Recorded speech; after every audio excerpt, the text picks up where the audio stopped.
And Martha is there. It's a good mom.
Can you hear us on the other side?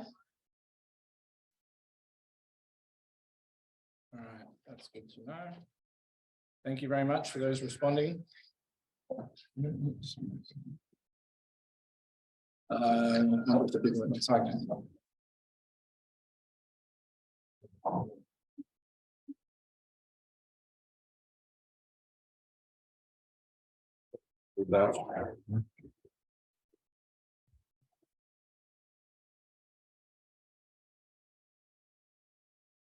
Can you hear us on the other side? Michael? I can't see. Oh, hi.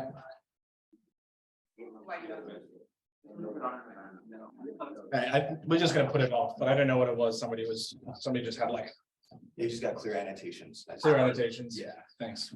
Thanks for the heads up. That helped them. Rowan, are we ready to get started? Similar.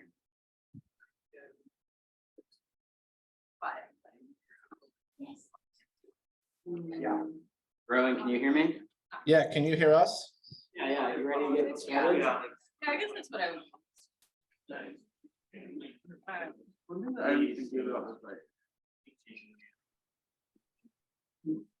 All right.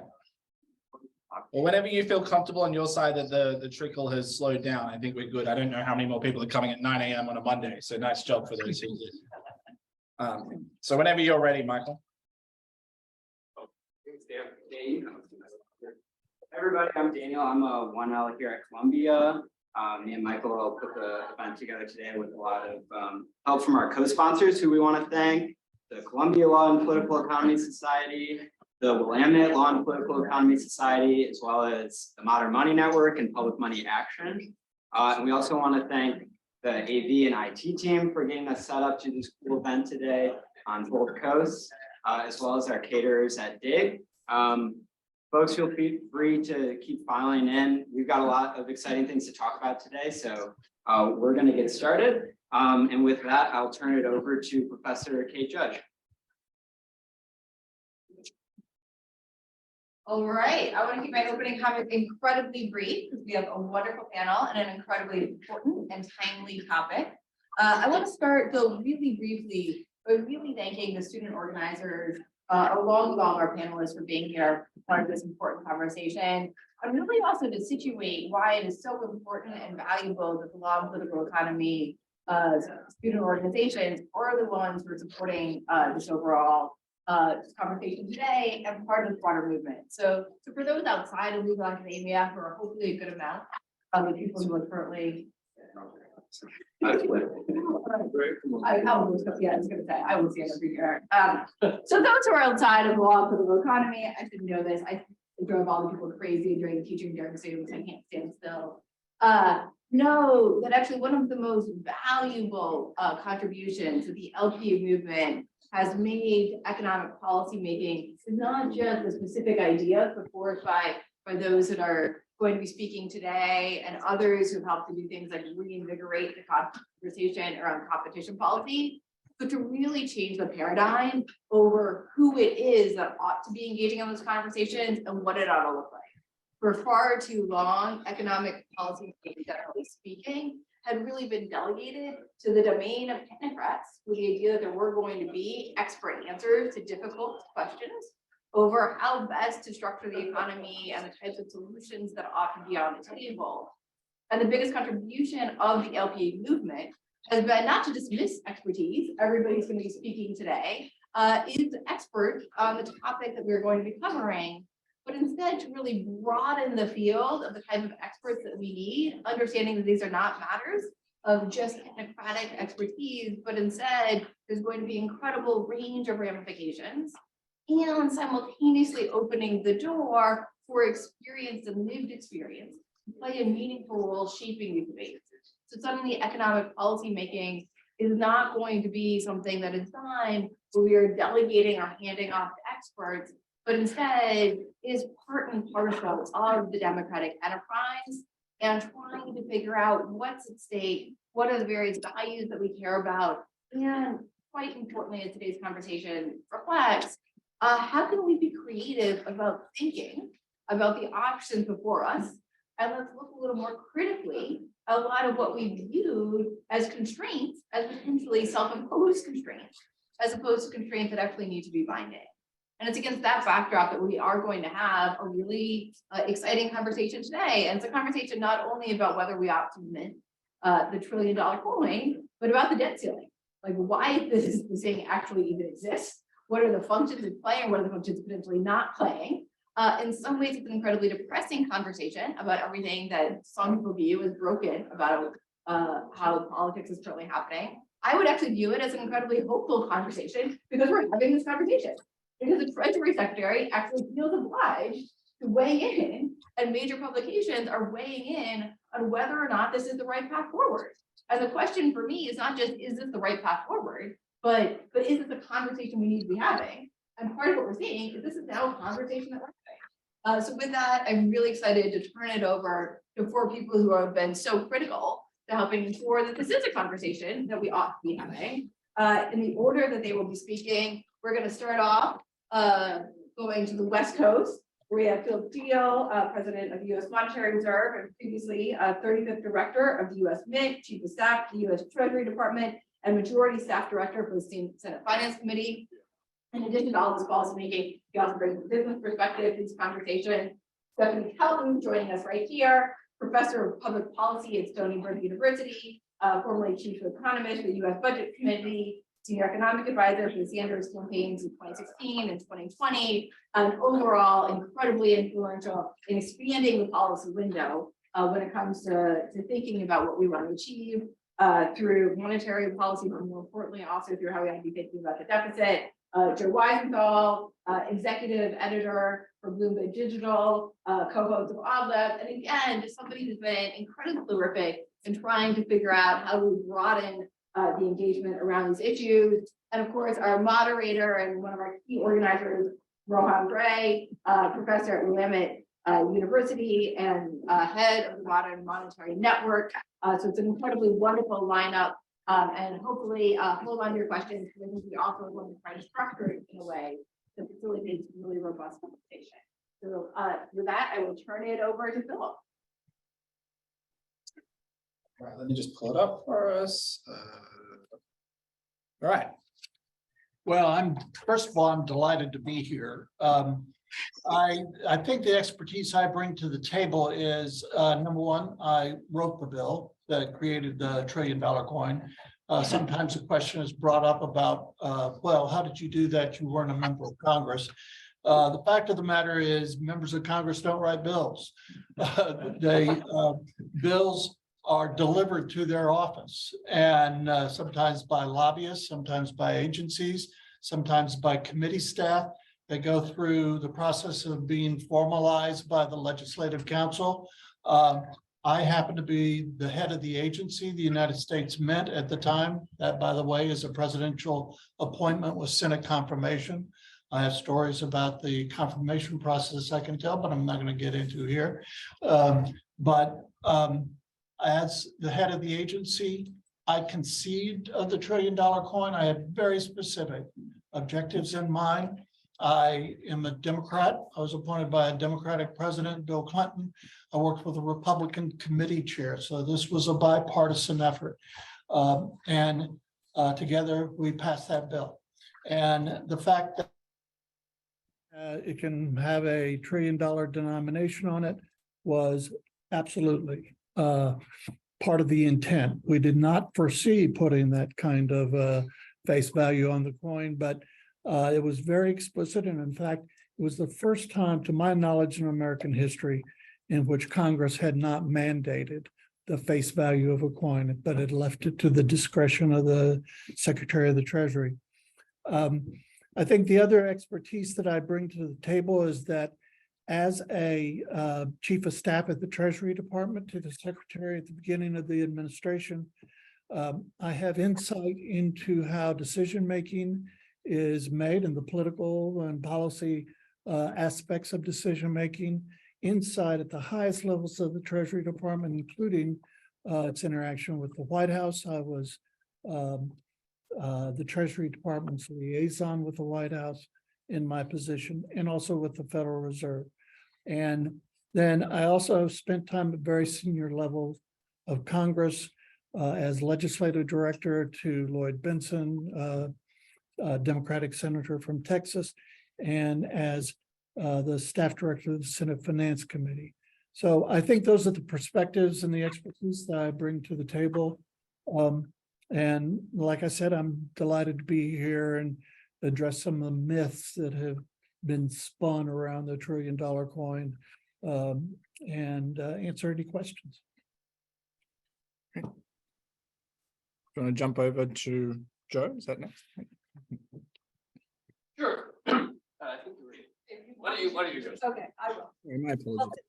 I don't know if I'm supposed to pick this up or if the sound is all right with you just talking like that. Is that okay? Is that working for you, Rowan, over there? Yep. Thank you.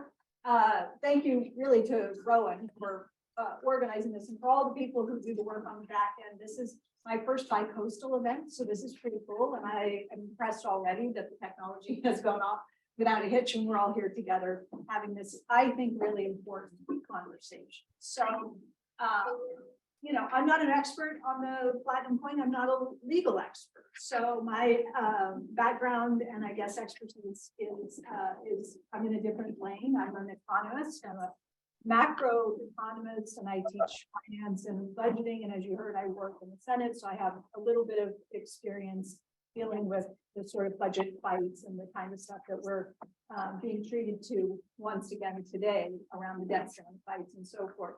For anyone who isn't entirely clear about the debt ceiling, I'm still getting questions about what it is from people. I've been writing a little bit about this recently. And it is crazy that we in the United States have this thing called the debt ceiling limit that only one other country in the world has, and they don't weaponize it the way that we do here. But if you imagine, most of you are law students, am I right, here in this room? Okay, so you understand what it means to make a contractual commitment, right? So I think of this and I think like, imagine you go into a restaurant and you sit down with a group of people and everybody orders their meal.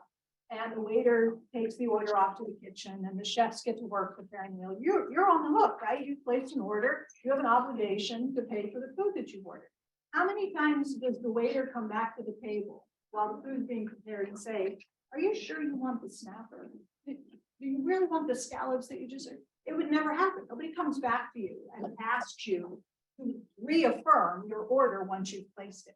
But that's what the debt ceiling is effectively asking Congress to do, like reaffirm the spending that has already been committed through the budgeting process with the executive branch. And so it's a crazy thing that we allow this to periodically impede what should be a fairly normal process by which the spending that has been authorized by Congress is undertaken by Treasury.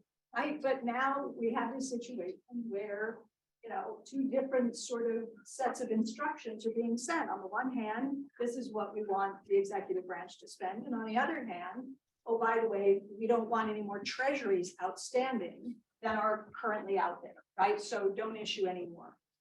And so here we are today with Philip Deal, a man who had played a big part, had a hand in drafting legislation that allows, it would seem, Congress to abide by, Treasury to abide by everything that it's been instructed to do, right? Don't issue any more treasuries and spend what we told you to spend.